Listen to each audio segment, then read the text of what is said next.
Et si la loi d'attraction-répulsion était une clé majeure de notre évolution? Bonjour à tous. Cette loi est à l'origine d'une grande partie de nos expériences. Bien sûr, nous sommes le plus souvent inconscients de ce mécanisme. Mais qu'est-ce qui attire en nous?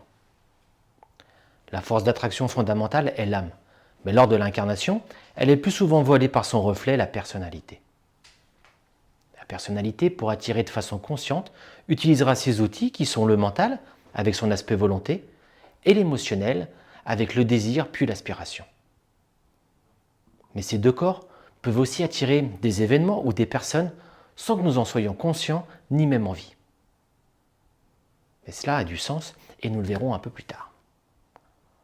Au cours du développement de notre conscience, nous devons apprendre à discerner l'origine de l'attraction pour découvrir le sens des expériences et s'appuyer dessus pour évoluer. Parfois même, nous pouvons choisir de repousser consciemment ce que nous avons attiré afin d'acter un changement de conscience. Mais n'allons pas trop vite. Commençons par voir comment cette loi se manifeste au début de l'incarnation. Tout d'abord, l'âme cherchant à redescendre en manifestation va devoir construire les trois corps qui lui permettront d'expérimenter.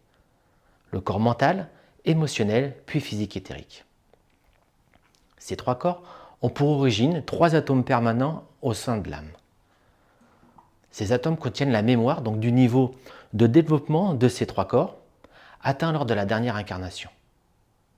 L'âme va donc attirer de la matière mentale, émotionnelle puis physique éthérique correspondant au développement réalisé auparavant. On peut voir dès le début de cette mise en route vers l'incarnation que la loi de karma est en étroite collaboration avec la loi d'attraction. Elles cheminent ensemble tout au long de notre expérimentation. Pour rappel, la loi de karma est similaire à la loi de cause à effet, où toute action est porteuse de conséquences. Cette loi permet au fur et à mesure des expériences une compréhension de plus en plus juste des conséquences de nos actes, et tout cela dans une vision de plus en plus globale, nous permettant de développer de justes relations. Cette loi du karma permet de découvrir le sens des responsabilités. Pour certains, le karma est compris comme quelque chose de punitif, mais ce n'est pas le cas. Il permet de récolter et donc de vivre ce que nous avons semé, soit dans cette incarnation ou dans une précédente. Il peut tout aussi bien être positif, soutenant, ou négatif dans le sens limitant dans un premier temps, tant que nous n'avons pas compris la leçon. Maintenant, revenons à l'âme. Donc, qui, une fois qu'elle s'est équipée de ces trois corps, va chercher à attirer les futurs parents, la famille, qui seront le bon terreau pour avancer dans son engagement de développement de la conscience. Cette attraction avec les parents est réciproque, et très souvent en lien avec un karma passé à libérer ou à transcender. Mais comment ça se met en place? Tout est question d'énergie-conscience. Toute énergie prend forme par un taux vibratoire. C'est en quelque sorte sa signature, indiquant la nature et le niveau de conscience de celle-ci. L'attraction est en lien avec une syntonie vibratoire. Deux énergies qui vivent sur la même fréquence ont tendance à s'unir. Et chaque fréquence matérialise donc un état de conscience plus ou moins subtil. Comme le dit l'expression populaire, quand on s'entend bien, c'est qu'on est sur la même longueur d'onde. Bon là, c'est la version positive et agréable. Mais sans nous en rendre compte, nos peurs, nos failles, nos dysfonctionnements même cachés impactent nos vibrations. Et nous pouvons attirer des personnes ayant les mêmes difficultés. Heureusement, c'est aussi valable pour nos qualités encore un peu en sommeil. Et là, nous pouvons attirer des personnes qui nous inspirent. Dans les deux cas, cette attraction permet de révéler des parties de nous qui ont besoin d'être mises en lumière, soit pour mettre du sens et de la conscience dessus, afin de les dépasser, et donc de les repousser, soit pour les faire grandir consciemment, et donc de continuer à les attirer. C'est ce mécanisme d'attraction qui est à la base de l'effet miroir dont nous avons parlé au mois de juin avec les vidéos « Miroir, mon beau miroir ». Chaque personne vibre à une fréquence particulière, donc qui se module au cours de différents cycles, du plus petit, sur la journée, au plus grand, tout au long de la vie. En réagissant à notre environnement, nous pouvons passer d'un état à un autre dans la même journée. Une belle rencontre et l'énergie s'élève. Mais si un désaccord survient, l'énergie risque de dégringoler. Plus une personne est jeune en conscience, plus ses yo-yo seront communs. Donc, par exemple, il suffit de voir les adolescents ou les jeunes adultes Et puis on est tous passés par là. Et plus une personne avance sur la voie de la conscience, plus une stabilité se révèle, les événements sont moins pris personnellement et surtout remis dans un contexte plus global. Donc ces fluctuations, plus ou moins grandes, donnent une sorte de longueur de spectre qui attire les choses à nous, que ce soit des personnes ou des expériences. Donc quand l'attraction est en lien avec nos fréquences les plus élevées, c'est une incitation à rejoindre plus durablement ce niveau de conscience. Si l'attraction est en lien avec nos vibrations les plus basses, c'est l'occasion de repousser un vieil état de conscience, donc une manière de vivre et d'agir qui n'est plus d'actualité pour nous. Et l'on n'échappe pas à ces apprentissages. Si la leçon n'est pas comprise ou suffisamment intégrée, notre vibration n'évolue pas et nous attirons une nouvelle fois une expérience similaire. Et ça aussi, on l'a tous expérimenté, que ce soit dans le couple, le travail ou la santé. Donc, on peut voir ce mécanisme comme la possibilité de faire des choix successifs, nous poussant inexorablement à évoluer. Tout cela en passant par des sortes d'épreuves qui nous invitent à dépasser l'ancien ou à réaliser le nouveau, cherchant à se révéler. La difficulté est de discerner les leçons et les propositions derrière les événements. C'est notre capacité à prendre de la hauteur ou de la distance pour observer qui nous permet de faire ce travail. Pour cela, le corps émotionnel et le corps mental doivent être en cours de pacification, dans le sens où ils doivent être de moins en moins dans la surréaction. Ce qui permet une vision plus claire, qui pourra se baser de plus en plus sur le mental abstrait et l'intuition.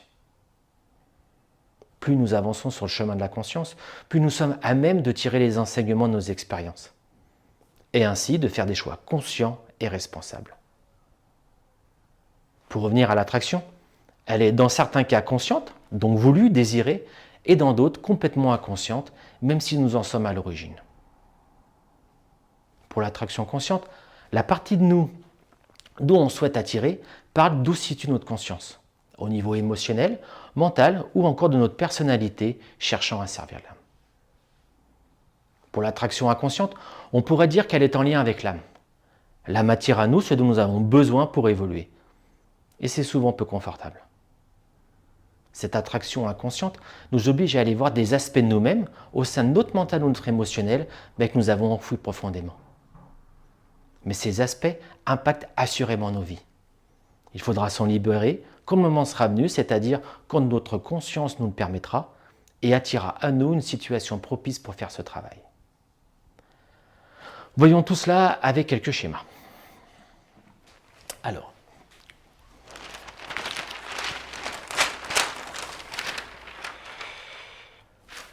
notre premier schéma donc, représente l'âme qui va justement chercher à attirer les différentes matières énergétiques pour développer sa personnalité.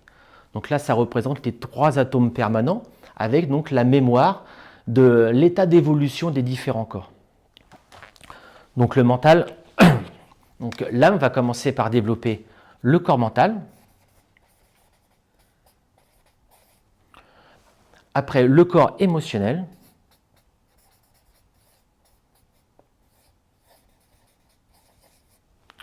et le corps physique.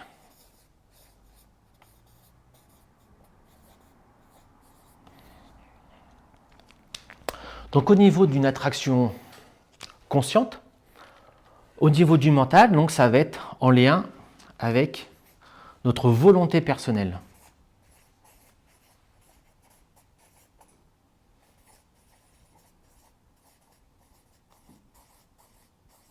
Voilà. Au niveau de l'émotionnel, donc ça va être une attraction qui va être en lien avec nos désirs et nos aspirations.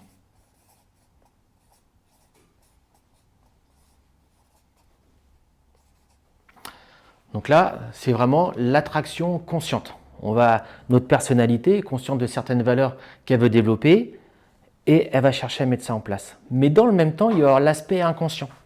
Et là, l'aspect inconscient va nous, on pourrait dire, obliger à aller visiter un petit peu donc, les zones qu'on a dit qui étaient un petit peu enfouies. Donc là, le mental va attirer des situations pour se libérer de croyances limitantes.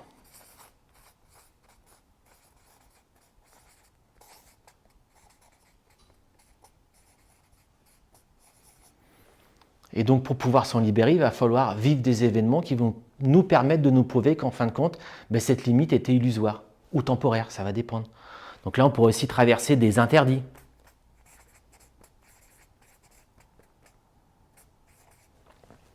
Hein, comme par exemple, ben, pour moi, c'est interdit de rencontrer quelqu'un de bien parce que j'ai pas assez de valeur, etc.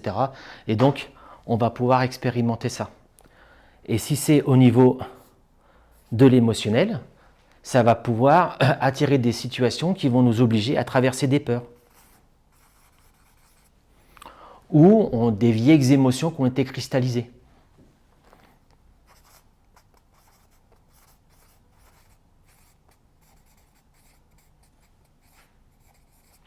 Par exemple, s'il y a une colère qui est restée, on va dire, figée quelque part en vous contre une personne, vous allez attirer des situations où la même, comment on pourrait dire ça, un petit peu les mêmes raisons vont se réactiver.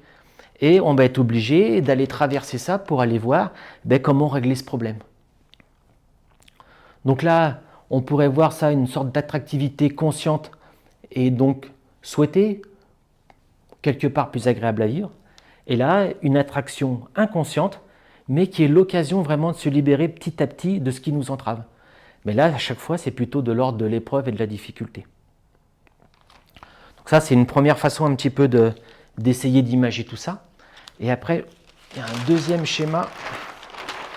C'est l'autre côté. Où là, j'ai voulu un peu représenter une sorte d'échelle évolutive, avec l'idée que chaque barreau est comme une nouvelle étape au niveau de la conscience. Alors là, comme ça donne un aspect un petit peu de ligne droite. C'est pas tout à fait ça, mais en tout cas, là, ça représente bien ces différents échelons.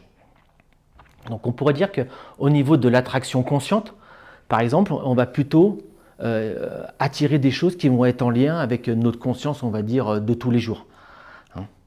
Par contre, inconsciemment, on va attirer des expériences qui vont nous permettre vraiment de se libérer d'un vieil état de conscience, comme si c'est ce qui va nous permettre de passer à la marche du dessus. Et dans un autre temps, on va attirer des expériences qui vont nous donner envie de monter à l'étape d'après. Donc pour essayer d'éclaircir un petit peu, par exemple, on va prendre l'exemple d'une personne qui fait des remplacements dans son travail. Donc quand elle va rechercher de l'emploi, elle va se baser sur son état de conscience, on va dire qu'elle porte tous les jours, avec l'idée voilà, d'avoir un travail avec voilà, des échanges, des rapports humains respectueux, voilà, dans de bonnes conditions. Mais à travers voilà, tous ces remplacements, elle va pouvoir, par exemple, une fois faire l'expérience d'une entreprise où, en fin de compte, il y a encore des rapports humains, on va dire, bas de gamme, avec des rapports de force, avec une autorité qui a tendance plutôt à écraser ceux qui sont en dessous. Et là, la personne va pouvoir consciemment de dire « ça, vraiment, j'en veux plus ». Et ce qui est intéressant à voir, c'est que parfois, par exemple, la personne elle pourrait subir l'autorité d'au-dessus, mais par exemple, cette autorité au-dessus pourrait aussi l'inciter à elle-même à avoir une autorité un peu écrasante vis-à-vis des personnes qu'elle pourrait diriger dans son travail. Donc il y a toujours l'aspect intérieur et extérieur. Donc ce vécu-là est vraiment l'occasion de dire ça j'en veux plus et de passer à un nouvel état de conscience en prenant vraiment conscience que c'est aussi présent quelque part à l'intérieur, même si c'est plus qu'une petite partie infime, et il y a ça à lâcher à cette occasion. Et puis dans un autre travail, elle pourrait faire l'expérience justement d'une entreprise où vraiment il y a une sorte de gouvernance éclairée, où les rapports humains sont plutôt dans la coopération, ça ne va plus être la concurrence par exemple comme il y a ici.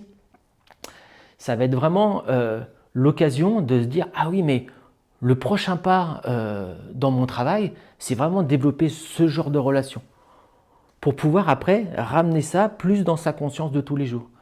Et ces deux expériences conjointes, l'une va permettre de lâcher ça et l'autre va pouvoir se permettre d'accrocher un petit peu plus haut. Et l'idée, c'est qu'au fur et à mesure, à un moment donné, cet état de conscience-là sera arrivé vraiment dans sa façon de vivre de tous les jours. Voilà, c'est un petit peu pour représenter les différents types d'attractions qu'on peut avoir et vraiment comprendre que même celles difficiles, elles sont utiles et libératrices. Voilà pour les grandes lignes, on va dire. Donc comme on vient de le voir, bien souvent, il faut traverser des peurs, dépasser des limites, mais c'est le prix à payer pour grandir en conscience et en sérénité. Au fil des expériences et des incarnations, en comprenant de mieux en mieux la justesse de cette loi d'attraction, nous allons pouvoir développer l'acceptation de ce qui nous est proposé. À chaque fois, nous devons choisir entre repousser ou soutenir, même si cycliquement, nous sommes toujours confrontés à des épreuves qui peuvent momentanément nous faire traverser des espaces d'obscurité. Chaque passage dans un nouvel état de conscience peut s'apparenter à un saut dans l'inconnu. Et ce n'est jamais chose facile. Mais derrière chaque sacrifice, chaque petite mort, une révélation un peu plus grande de la vie nous attend. Pour finir, cherchons à apprendre la vie sans idée préconçue. Ouvrons grand les deux yeux, celui du cœur et celui de la tête, pour découvrir le beau, cherchant à s'incarner au-delà des difficultés et des apparences. Prenons l'habitude de considérer la vie comme un allié. Voyons toutes les expériences comme une opportunité d'apprentissage et d'évolution. Tout ce que nous vivons, nous l'avons tiré d'une façon ou d'une autre. Et c'est toujours l'occasion d'incarner, d'ancrer nos valeurs. Nous devons apprendre à faire des choix conscients, qui doivent même nous inciter, comme on l'a vu, à repousser ce qui n'est plus en accord avec notre conscience. C'est une façon de se libérer de nos vieilles identifications. Cette répulsion n'a pas besoin d'être violente, mais elle doit être en résonance intérieure et extérieure. Ce que nous ne voulons plus vivre ou voir à l'extérieur doit être démasqué à l'intérieur de nous, dans notre comportement et être abandonné. Idéalement, repousser, c'est ne plus nourrir. J'espère que cette vidéo vous aidera à comprendre et vivre un peu mieux cette loi d'attraction, peut-être même de vous permettre de traverser des moments difficiles avec plus de conscience et foi dans la vie. Merci à tous et au mois prochain avec le thème « La danse des polarités ». Merci et à bientôt.